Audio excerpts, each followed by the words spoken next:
Manchester United need to try and improve their early season form, and apparently Erik ten Hag has a three-pronged method to try and do exactly that. So, let's take a look. So if you believe the rumours, the first thing that Erik ten Hag wants to do is try and make his Manchester United side nastier. Now it's hard to say exactly what that means in terms of how ten Hag is interpreting that, but I would certainly agree with the fact that at times United seem a little bit soft, a little bit easy, a little bit nice to play against, a little bit of a soft underbelly, not a team that commits too many tactical fouls, for example, or breaks up play for the sake of it. Manchester United don't really do that, and it's sort of backed up in the numbers as well. United actually rank in the bottom 5 for fouls committed so far in the Premier League this season. Now of course the sample size is incredibly small, and I'm not exactly sitting here saying that United should just kick people all the time, but a bit more aggression could be useful in the side. Now, to an extent, I think the incoming personnel will address that. We already have Lisandro Martinez. He is quite aggressive in the way that he plays.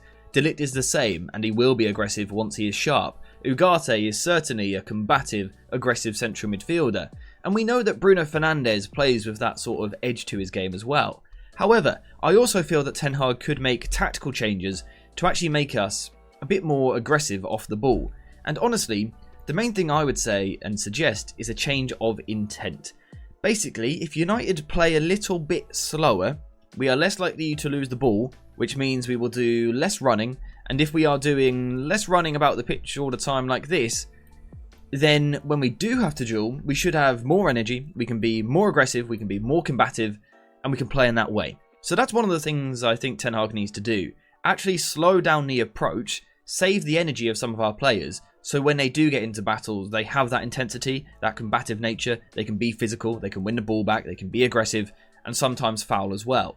The other thing I would suggest for United is the usage of more tactical fouls.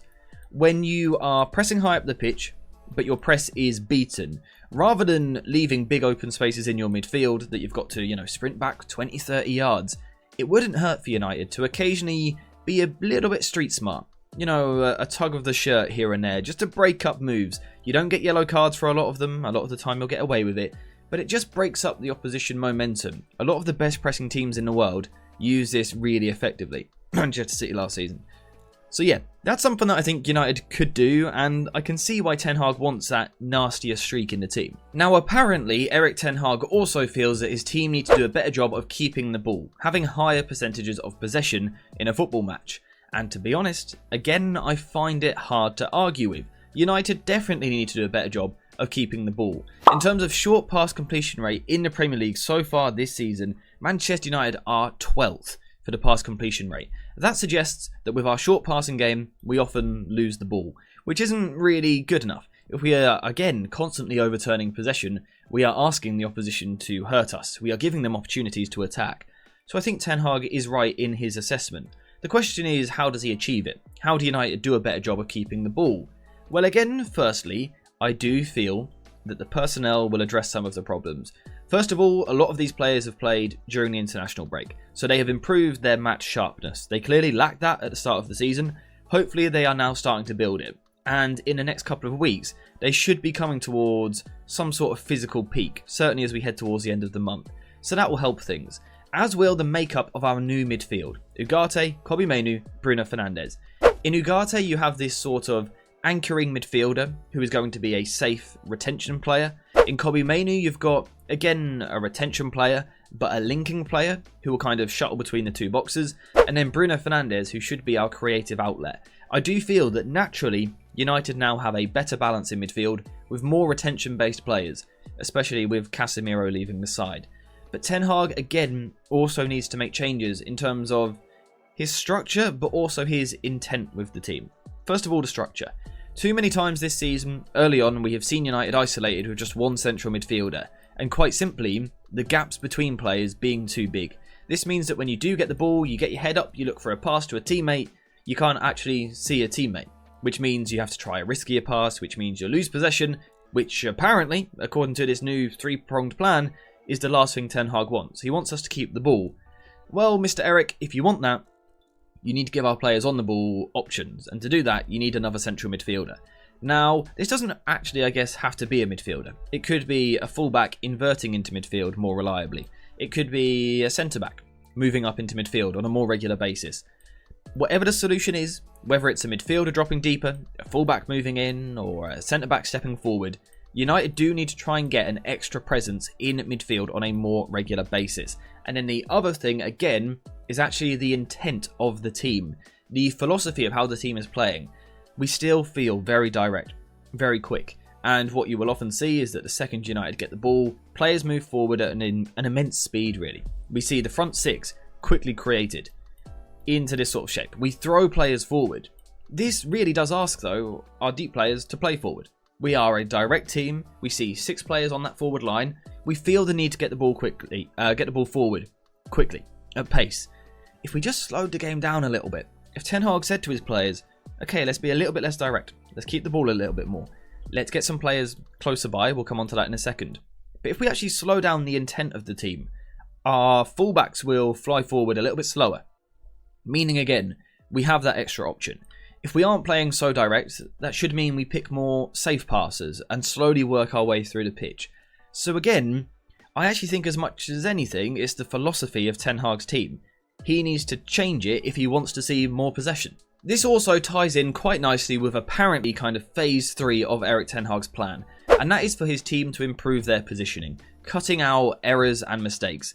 Now, I know exactly what he's talking about. We saw it against Liverpool. We saw players caught too high up the pitch. We lost the ball, and because our players were so high, we were vulnerable at the back. We could be hurt in the transition.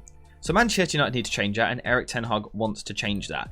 And again, we have sort of already discussed that. If you change the positioning of one of our midfielders, let's say drop Kobbie Mainoo a little bit deeper, we instantly have a more solid base. Again, you can change the positioning of our players by changing the intent. If we don't ask our players to go forward so quickly, like our fullbacks, then naturally they will be a little bit deeper, which gives us, first of all, more options on the ball, but also should we lose possession, we have more options defensively. Players that can cover at the back and provide a little bit of protection for the back line. So again, I would initially say there is an intent thing here with Manchester United. The other thing I would suggest, though, in terms of changing the positioning of certain players, is getting midfielders closer to each other. I am content with our forward line playing high up the pitch. I think that's important, because if your forwards all come towards the ball, you invite the opposition to come press you. When you do that, the whole defensive line can step up, and it makes the game incredibly compact. You have no room in the middle of the pitch, and then, going back to the previous point, it's actually quite difficult to keep the ball. So if Erik Ten Hag wants to be a team which keeps the ball better, but is also positioned better, push our forwards reasonably high up the pitch. Let's pin at that opposition back line.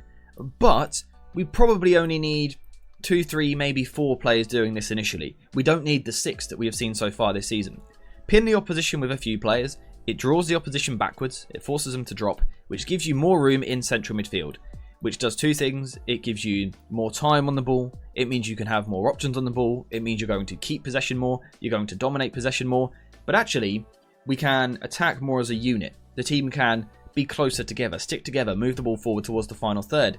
And again, if Ten Hag wants to remove mistakes by improving the positioning, having players closer to each other is going to do that. It gives our players options on the ball. So actually, kind of my final statement, this has been fairly basic, but just sort of a message, if you like, to Erik Ten Hag and my interpretation of his apparent 3 kind of step plan.